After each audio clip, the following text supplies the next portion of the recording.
अस्सलाम वालेकुम। मैं हूं अब्दुल गफ्फार।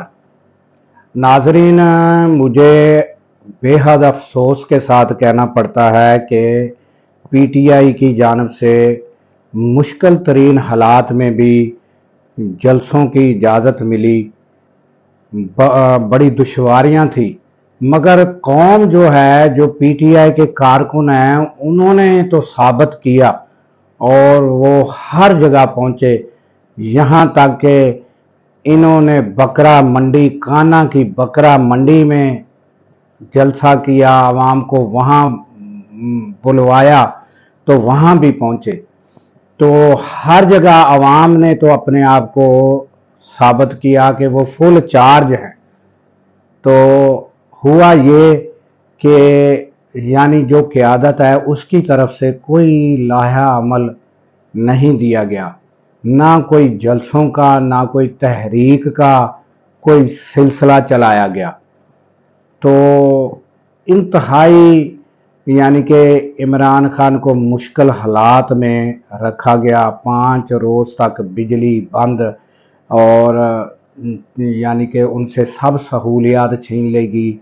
उसके बावजूद भी ताहाल अब तक जो है कोई पीटीआई की जानब से कोई वाज़े तरीक़ाकार और तहरीका नहीं बताया गया, ना वो चलाने का वो कोई वाज़ा यानी मौक़िफ़ सामने आया। तो अब जो है वो सवाबी में जलसा हो रहा है। अब उसको बाज़ लोग जो हैं वो जरगे का नाम भी दे रहे हैं, अब उसको जरगे का नाम दिया गया।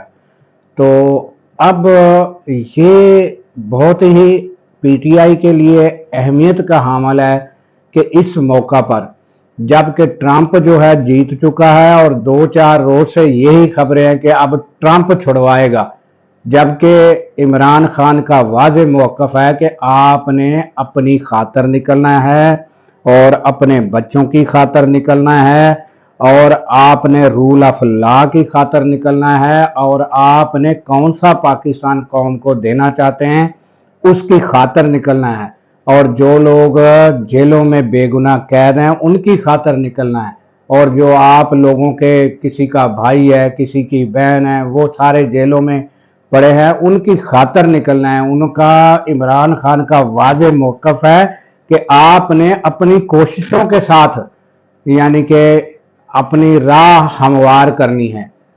तो आज जो है वो देखना ये होगा कि ये जो क़यादत है पीटीआई की, वो आइंदा के लिए क्या लाहा अमल अख्तियार करती है, और इसी पर जो है पीटीआई का आइंदा का जो है वो मुस्तकबिल वाबस्ता होगा। इसी स्ट्रेटजी पर ये बहुत ही अहम मौके पर जलसा हो रहा है और ये आज तय हो जाएगा कि पीटीआई का लाहा अमल और उनके फ्यूचर जो है वो क्या होगा। अल्लाह हाफिज।